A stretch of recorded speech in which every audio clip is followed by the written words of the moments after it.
Assalamualaikum warahmatullahi wabarakatuh. Selamat pagi. Yang pertama-tama saya ucapkan terima kasih kepada Bapak Dr. Moses yang telah memberikan ilmu dan bimbingan kepada kami sehingga kami bisa melakukan pencarian dan telaah artikel jurnal dengan baik, sehingga kami bisa mengkritisi yang dikaitkan dengan falsafah ilmu dan juga paradigma keperawatan. Perkenankanlah saya Lilit Supriyati ingin menyampaikan terkait dengan tugas saya tentang review artikel yang saya temukan yang berfokus pada permasalahan psikologis pada pasien kanker payudara. Berikut adalah 25 artikel jurnal yang saya temukan yang sudah saya lakukan telaah berdasarkan panduan yang disampaikan oleh Dr. Moses, di mana dari 25 jurnal yang sudah saya lakukan telaah adalah ada 80% dari jurnal tersebut berdasarkan tipe fenomena data penelitian itu 80% adalah berkaitan dengan mental atau simbolik dan juga interpretatif atau kualitatif, di mana berdasarkan dari pandangan paradigma keperawatan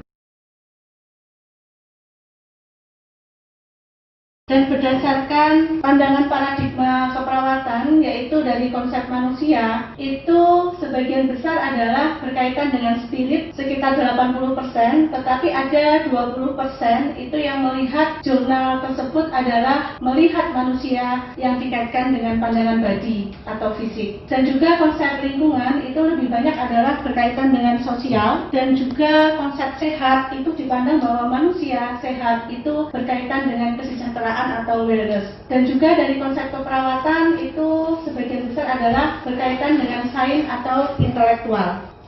Berdasarkan dari temuan 25 jurnal tersebut, berdasarkan dari theoretical framework, saya menggunakan dua teori besar yang akan saya gunakan sebagai dasar dalam penelitian saya nanti adalah dari teori tentang uncertainty in illness yang disampaikan oleh Merle Hamisal pada tahun 1977, bahwa bisa memandang terkait dengan hubungan antara stres, appraisal atau penilaian individu, coping dan adaptation framework yang dikaitkan terutama pada permasalahan penyakit kronik, terutama adalah pasien kanker. Nah, teori besar inilah nanti yang akan saya gunakan terkait dengan pengembangan model yang akan saya gunakan dalam rencana penelitian saya ke depannya. Sehingga terkait dengan rencana penelitian, saya ingin mengembangkan tentang model intervensi supportive care berbasis sosial kognitif dan uncertainty in illness theory terhadap kesejahteraan psikologis pada pasien kanker payudara yang menjalani kemoterapi. Yang menjadi masalah penelitian adalah bahwa kemoterapi itu merupakan salah satu terapi yang paling sering diberikan kepada pasien kanker untuk mengurangi perkembangan sel kanker. Ini saya ambil dari artikel Sajak, Ali, Gul, Martin, dan Rossi tahun 2016. Tetapi dengan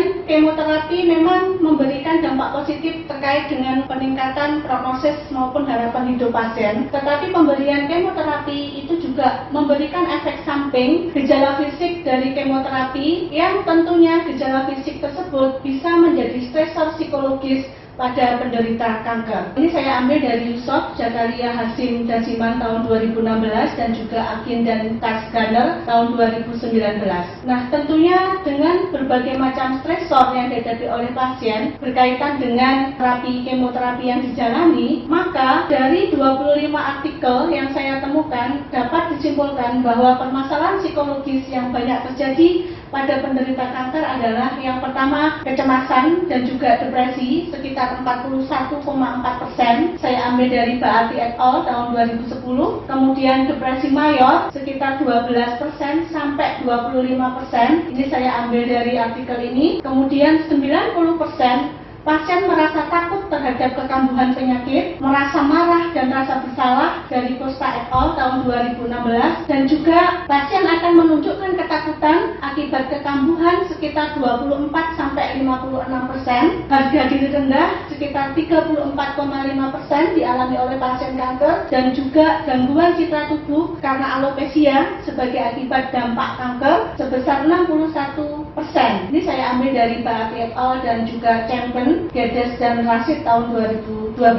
Tentunya dari permasalahan psikologis ini menunjukkan bahwa distress psikologis kemoterapi ini otomatis menunjukkan bahwa kesejahteraan psikologis pasien itu negatif. Kenapa? Karena ketika psychological well-being itu positif, itu menunjukkan bahwa fungsi mental itu berlangsung atau bekerja dengan optimal. Yang artinya bahwa psychological well-being itu optimal, maka pasien harus terbebas dari permasalahan psikologis. Sehingga dari penelitian Kenny et al. Tahun 2007, sekitar 60% dari pasien yang didiagnosis kanker payudara itu menunjukkan kesejahteraan psikologis yang negatif sebagai dampak permasalahan psikologis yang saya sebutkan tadi berkaitan dengan kemoterapi. Nah, sehingga hal ini suatu angka yang cukup besar bahwa permasalahan psikologis pada pasien ini harus mendapatkan suatu treatment atau intervensi. Pernyataan masalah penelitian saya, yang pertama adalah bahwa menghadapi kanker dan proses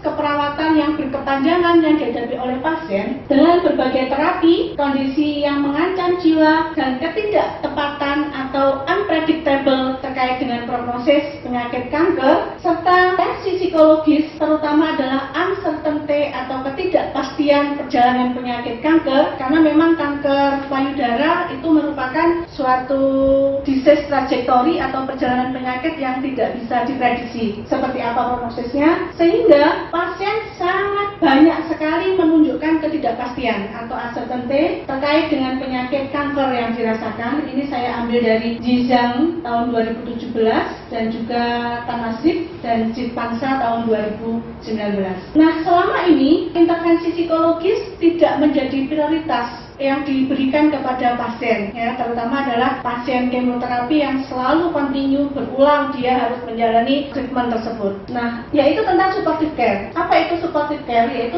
tentang suatu bentuk perawatan yang membantu individu dengan kanker maupun keluarganya selama dia menjalani disease trajectory. Nah, supportive care ini merupakan bentuk dukungan kesehatan yang krusial atau penting pada survivor kanker. Ini disampaikan oleh Zhang et al. Tahun 2015. Nah, dan harapannya supportive care ini harus diberikan secara spesifik sesuai kebutuhan pasien dengan pendekatan yang unik, karena setiap individu itu adalah memiliki keunikan masing-masing. Tetapi bagaimana informasi terkini bentuk pelayanan supportive care ini masih belum jelas. Saya ambil dari Breda, Marty, Fisher tahun 2015 dan Zhang et al. Tahun 2019. Nah, dan juga jurnal lain mengatakan bahwa pasien secara konsisten itu melaporkan bahwa kebutuhan informasi maupun kebutuhan emosional sering tidak terpenuhi oleh petugas kesehatan, sehingga mereka mengatakan bahwa supportive care need-nya itu masih tinggi tetapi belum secara baik diberikan atau terpenuhi oleh petugas kesehatan. Ini disampaikan oleh Sussman dan Baldwin tahun 2010. Dan juga yang sangat krusial adalah bahwa intervensi supportive care ini masih belum menjadi prioritas dalam pelayanan pasien, disampaikan oleh Paris Fortis et al. Tahun 2018. Nah, berdasarkan pernyataan masalah tersebut, sehingga saya ingin mengembangkan terkait dengan pertanyaan penelitian saya, yaitu bagaimanakah model intervensi supportive care berdasarkan sosial kognitif dan juga uncertainty in illness terhadap peningkatan kesejahteraan pasien. Adapun yang menjadi skala masalah dan urgensi penelitian adalah yang pertama bahwa kita tahu dampak kesejahteraan psikologis negatif yang dialami oleh pasien, maka pasien akan sulit untuk menerima terkait dengan penyakit yang dihadapi, akan merasa kehilangan terus-menerus, akan sulit untuk menerima perubahan peran, sulit untuk mencapai tujuan hidup, dan merasa menjadi beban bagi orang lain. Yang berikutnya, ketika pasien memiliki kesejahteraan negatif, maka dia tidak mampu untuk melakukan manajemen stres dengan positif. Sehingga apabila tidak mampu melakukan manajemen stres dengan baik, tentunya nanti akan mempengaruhi terkait dengan sistem imun pada perkembangan kanker, sehingga dia cenderung tidak efektif terkait dengan pengobatan yang dialami. Urgensi berikutnya adalah bahwa pasien kanker payudara yang memiliki masalah kesejahteraan psikologi negatif maka dia akan sulit untuk menjalani kemoterapi yang harus kontinu dia lakukan. Disampaikan oleh Lai et al. Tahun 2018, dan otomatis dia akan tidak patuh atau banyak yang drop out untuk mengikuti terapi yang dijalani. Nah, dengan urgensi seperti ini, maka ketika ini terjadi bisa memberikan dampak terhadap quality of life pasien yang akan menurun. Karena salah satu indikator quality of life itu adalah kesejahteraan psikologis atau psychological well-being. Nah, ini disampaikan oleh Boyle, Batsman, dan Bennett tahun 2010. Dan kronologis yang saya sampaikan di awal tadi bahwa mengapa saya memilih kanker payudara, karena berdasarkan data dari internasional maupun nasional bahwa prevalensi kanker payudara itu menduduki peringkat kedua setelah kanker serviks. Dan proses kemoterapi merupakan terapi yang paling banyak diberikan oleh medik kepada pasien, yaitu sekitar 80% semua pasien kanker payudara dia akan mendapatkan terapi kemo untuk membunuh atau menghambat perkembangan sel kanker. Tetapi selain dampak positif kemo, dia juga memberikan dampak negatif terutama pada aspek fisik dan psikologis. Dan juga selain treatment yang dialami oleh pasien, bahwa perjalanan atau trajektori disease pada kanker itu penuh dengan ketidakpastian atau uncertainty, sehingga pasien harus dituntut mampu untuk melakukan adaptasi terhadap stres selama dia menjalani proses penyakit, mulai dari pradiagnosis, diagnosis, treatment maupun rehabilitasi, dan dia harus mampu untuk membentuk coping yang adaptif sehingga harapannya nanti terbentuk adaptasi psikologis, yaitu kesejahteraan positif. Nah, ketika kesejahteraan positif pasien menjadi baik, tentunya nanti adaptasi lain, terutama adaptasi biologi, terutama adalah biomarker kanker yang akan saya lihat, yaitu CA15-3. Saya ingin melihat bagaimana nanti korelasinya ketika pasien memiliki adaptasi psikologis baik, apakah nanti biomarker juga menjadi positif. Solusi yang saya tawarkan adalah bahwa kesejahteraan psikologis pasien itu harus ditingkatkan, yaitu dengan memberikan supportive care. Berdasarkan telah jurnal bahwa pemberian perawatan psikososial yang baik telah terbukti bermanfaat pada pasien untuk mengurangi tekanan psikologis dari Ellis et al. Tahun 2006, Carlson and Dutch tentang intervensi supportive care dengan pendekatan edukasi ini bisa meningkatkan kualitas hidup pasien kanker yang menjalani kemoterapi. Kenapa? Karena memang perawatan supportive care ini menjadi bagian perspektif secara holistik pendekatannya kepada pasien, sehingga memberikan dukungan informasi emosional secara menyeluruh terkait bagaimana pasien harus mampu mengelola perjalanan kanker. Perawatan suportif merupakan perawatan yang membantu seseorang dengan kanker dan keluarganya dalam mengatasi stres dan juga perawatan sepanjang lintasan penyakit. Nah, dengan pendekatan teori adalah uncertainty in illness, misal tahun 89, sosial kognitif Bandura tahun 77, dan juga self-care Oren. Ketiga framework besar ini yang akan saya gunakan yang menjadi dasar teori dalam rencana penelitian saya, sehingga outcome-nya harapannya adalah kesejahteraan psikologis pasien akan meningkat. Nah, ini framework dari Michel tentang uncertainty in illness, bahwa ada 3 bentuk utama, yaitu bahwa ada stimuli frame yang terdiri dari pola gejala, kemudian event familiarity dan event congruent, dan juga kapasitas kognitif dan juga struktur provider. Ini nanti yang akan mempengaruhi bagaimana penilaian atau appraisal pasien terkait dengan uncertainty yang akan dilakukan penilaian. Nah, uncertainty yang dilakukan penilaian pasien terkait dengan kondisi kanker yang dialami ada 2 hal. Apakah pasien akan mempersepsikan penyakit kanker itu sebagai suatu danger atau yang berbahaya atau suatu opportunity. Nah, ketika pasien dia akan menilai sebagai opportunity, nah ini harapannya akan terbentuk suatu coping yang adaptif sehingga pasien mampu beradaptasi. Tetapi kalau pasien dia cenderung menilai negatif atau danger, maka kecenderungannya dia akan berespon secara maladaptif. Tentunya ketika dia berespon maladaptif, ini dia tidak bagus untuk kondisi psikologis atau adaptasi pasien. Yang berikutnya adalah teori yang disampaikan oleh Bandura tentang sosial kognitif, bahwa sosial kognitif ini merupakan suatu proses pembelajaran untuk meningkatkan suatu self-efficacy atau keyakinan pasien, sehingga ketika dia memiliki self-efficacy yang positif, maka akan memberikan penilaian kemampuan yang baik terkait dengan apapun yang dimiliki pasien saat ini ketika dia menderita sakit. Dan untuk memberikan set efikasi yang baik, menurut Bandura, sumber 4 hal yang harus dicapai oleh pasien. Yang pertama adalah performance accomplishment, vicarious experience, verbal persuasi, dan emotional arousal. Nah, ini nanti akan saya kembangkan bahwa teknik supportive care akan saya combine dengan supportive edukatif dan juga metode 4 ini, yaitu dengan melibatkan volunteer pada pasien kanker payudara yang dia sudah produktif, yang sudah sembuh, untuk memberikan persuasi verbal, memberikan motivasi kepada pasien lain, sehingga harapannya pasien yang saat ini masih menjalani kemoterapi, dia bisa menunjukkan set efikasi yang lebih positif dalam menjalani uncertainty terkait dengan penyakit kanker yang saat ini dijalani.